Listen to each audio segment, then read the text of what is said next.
Hey, Light Happy Lifers. I'm super excited to be here today with the incredibly gorgeous Samm Murphy. Hey, Samm. Hi, thank you so much for having me. I am so excited to be here and so excited to be able to share some knowledge and be invited to talk to your light, happy lifers. And everything that you're doing is so amazing. So thank you for the invitation. Thanks, Samm. So Samm and I were talking, as people have learned as I start to do these recordings. Mom was like, we were talking earlier, and we're like kindred spirits, like we're finishing sentences. So this should be a really fun interview. She's on the West Coast, and I'm, as you can see, basically in the dark and gloomy weather of Boston. So she's going to bring some light onto us. But I really want people to understand her story, because she's as gorgeous on the inside as she is on the outside. And so, and I love her absolute approach. So go ahead, Samm, and talk to us a little bit about your story. Yeah, absolutely. And I'll try to keep it brief because I could go on and on about all that I've learned through this beautiful up and down journey life. But, a big thing for me is when I was young, I knew exactly what I wanted to do and where I wanted to go. And at some point, that wasn't what I thought was going to make people proud of me or what I should be doing, and really turned off desire, off what I wanted, tuned out from that, and started doing what I thought I should do, and really stuck to that. And it served me well for a period of time. But what it led to was me living this life that was kind of on autopilot, doing what I should. And I really had a life that looked great. It looked amazing. Like I had amazing friends and I traveled to all these places and I did all these things, but I realized that I did them thinking that when I got there, I would feel something. Yes. When I got thing, I would be happy. When I got to this place, I would be happy. When I flew a fighter jet, when I jumped out of a plane, when I climbed Kilimanjaro, I did all those things. And I was done and I was like, and I'm like, this is wrong. Like there's something wrong here. Like these are cool things and I'm doing them. And I'm like, and so really like getting curious to pause and say, actually, I got a little curious beforehand, but what really forced my hand to pause and be like, girl, you got to change something is I was told actually, the universe working in surprising ways, or God, or whoever you believe, I was told that I wouldn't have children and that I was like infertile and had polycystic ovarian syndrome and it'd be really hard. And then one day I'm like, I'm pregnant. And so I fall off the toilet, as I pee on the stick, like this is impossible. And then I'm like, oh my gosh. So I had realized kind of up until this point, like, what am I doing? And I'm not really happy, but wasn't forced to really examine it. I was able to just keep going and do the thing and keep the job. And I was successful and I was busy, like so many of us, but somewhat empty or like not happy, right? I was not light and happy. Yeah. And I wasn't living that life. And so it really came to, so I was pregnant and it was a surprise pregnancy. I had not decided to spend my life with this man. He's a fabulous man, but it was like, terror. We'd been on 2 dates. So here it was, like surprise pregnancy with a surprise partner. And what am I going to do? All I knew is that I can't keep living like this. I don't want my son to know me as somebody who's stressed out, anxiety filled, and not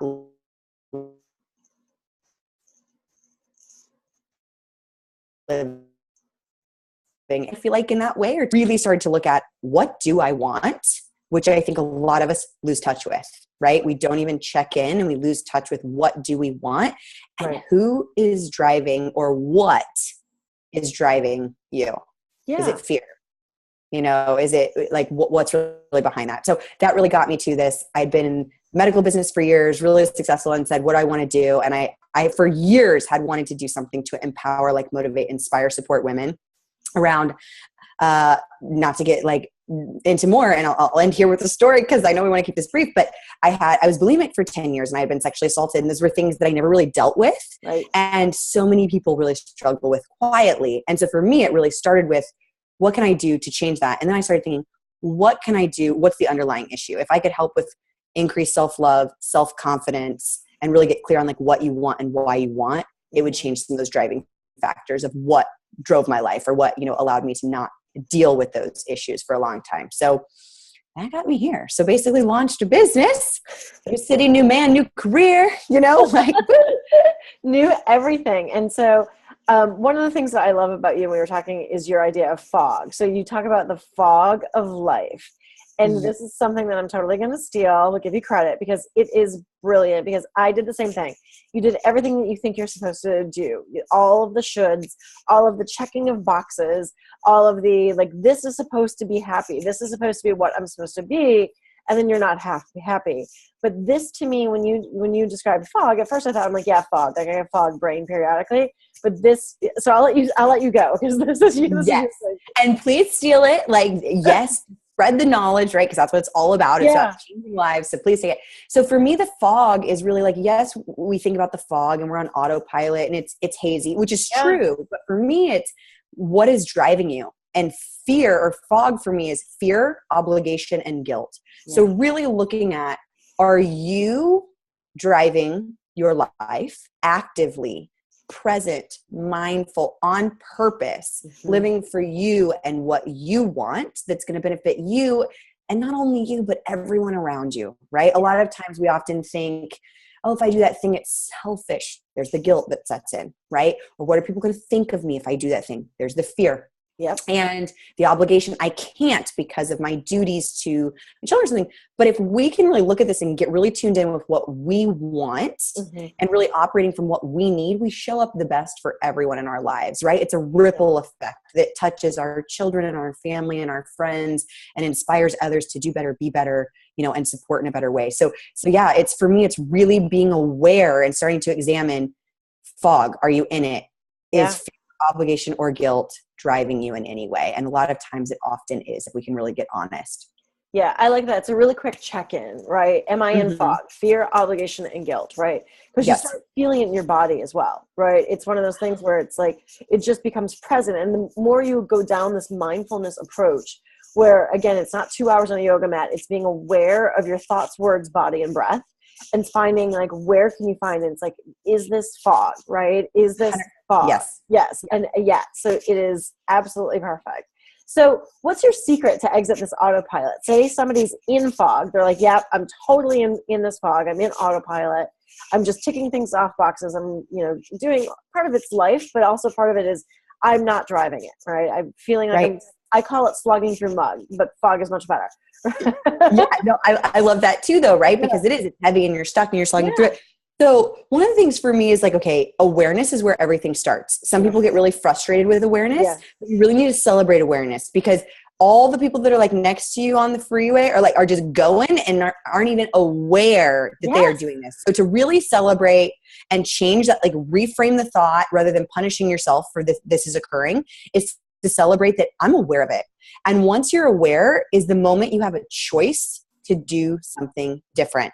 Yeah. And it doesn't have to be big and it doesn't have to be 2 hours on a yoga mat.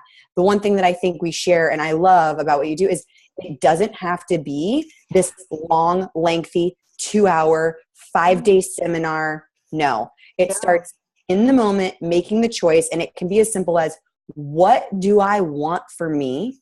Or even if we don't want to go as deep as, because some people say, I don't know what I want. Yeah. What makes you happy? Yeah. A bath, reading a book, something really simple like that. So just checking in and saying, wow, I'm aware of it. Okay, what's one thing I could do today that really can help me, or that could change this, right? That could pivot towards where I want to be going. And of course, we can break it down like further than that, but at a really basic level is really celebrate that awareness and then say, okay, what's one thing I could do right now in this moment differently? It's changing a thought. Maybe it's calling a friend. Maybe it's making a lunch date for later this week, thinking, I haven't done anything for me. It's been all about the grocery store and the kids and the career and the shoulds and the haves. And so even taking that time out to say, what do I love doing and when's the last time I did it, is a really one that people overlook. Yeah, that's great. And it's one of those things where I find that so many women that I work with, they don't even know what they love doing anymore, right? They've gotten so far out. They're so deep in the fog that they don't even know what they love doing anymore. And so for them to take a bath, right, to do what they need to do, to spend a few minutes just journaling or reading a book, right, it is such a change. So those questions are really great to ask somebody when they're in the fog. So here's the question that I'm asking everybody towards the end of our interviews. Yes. And before I ask the question, the one thing I have to say from a fog, and you and I were talking about this earlier, I'm like, oh my God, you're so beautiful, right? Like, Thank you. If you Thank you haven't so seen much. her photos, you'll see her photos on next to the recording, which are stunning. And she's just this beautiful in person. And she's like, "Oh, I'm just running around." I'm like, "Seriously? No, no, no. Like, like this is my thing." I'm like, "Stop," because we talk about how we have wrinkles, we have this. Like, you are gorgeous. So, Thank you so much. so my thing is always be aware of those words that you say to yourself. Right? You keep saying to yourself, like, "Oh my gosh, I'm frazzled, I'm wrinkled, I'm this or whatever." Like, no, you are gorgeous. So, Thank you. And good reminder, right? Like, stop making a wrinkle by saying it, right? Yeah, exactly. It's smooth and beautiful. That's right. My skin is renewing itself. As we speak. So what is your secret to a light, happy life? Because you have a whole lot going on, right? But you are, as I said, beautiful on the inside as outside.